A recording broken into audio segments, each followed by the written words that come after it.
Gandang araw mga boss. Welcome po sa ating vlog, Ricana Mix Vlog. Simple lang po ang ating lutuin ngayong araw mga boss. Sayuti na may gata. Pero bago yon, shoutout muna sa ating magiting na cook ngayong araw mga boss. Kay Abing Miranda, Aldrin Sarmento, Ajik Cuenca, Manolito Oyos, Jason Robrego, Anju Bagawis, Mardi Sapanta, at shoutout din kay Jackie Alcantara, kay Rini Boy Ibale, kaibigan ko na matagal ko nang hindi nakita.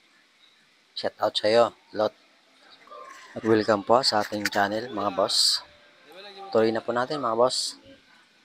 Una muna mga boss, gigisay muna natin yung bawang. Papulahin po natin at isunod po natin yung sibuyas mga boss. Gigisayin lang po natin yung mga boss.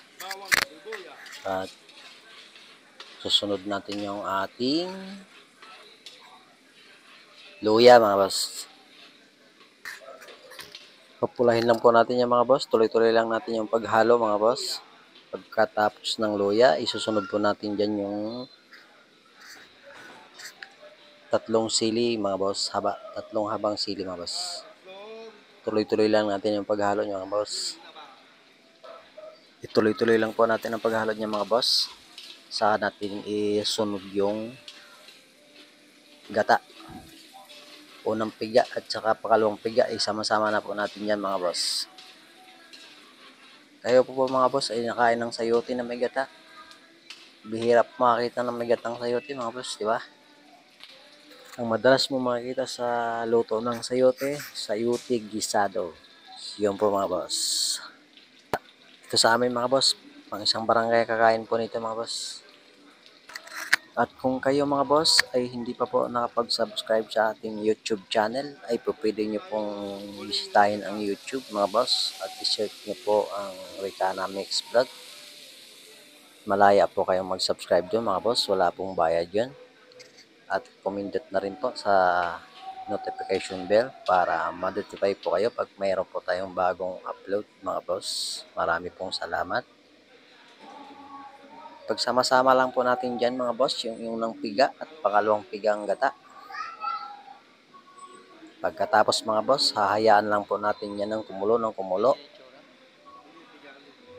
para maluto po yung gata mga boss. Pagkatapos po natin mailagay yung ating gata mga boss, halo-haloin lang po natin yan. Pagkatapos ay sunod po natin yung ating bagoong alamang mga boss. 3 kutsarang bagoong alamang mga boss. Ang dagdag lasa na rin yan mga boss.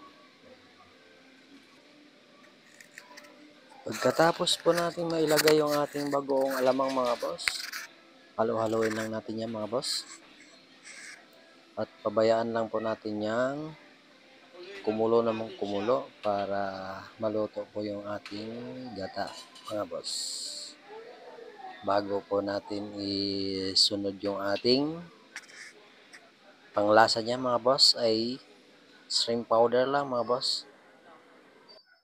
2 kutsarang shrimp powder ay ayos na po yan mga boss. Kahit wala tayong hipon na nilagay dyan, ay maglasang hipon din po yan mga boss. Dahil sa shrimp powder mga boss. Yan lang po ang gagamitin natin panglasa dyan mga boss. At isunod po natin dyan ay konting patis pang balance po sa ating niluluto mga boss. Sunod po natin ilagay mga boss, ground pepper.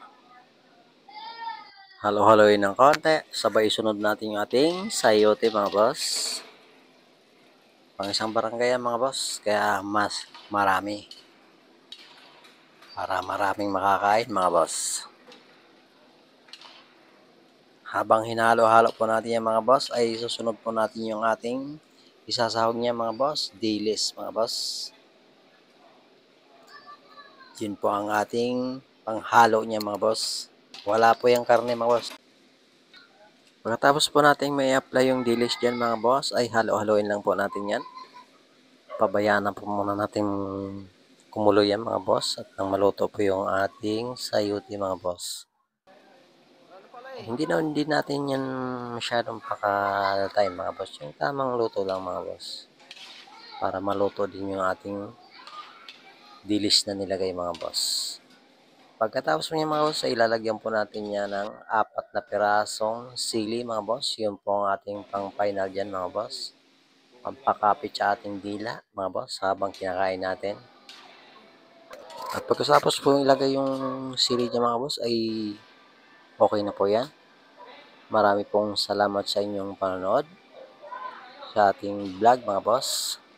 Hanggang sa muli mga boss. Ay pwede na po tayong kumain mga boss. Salamat po.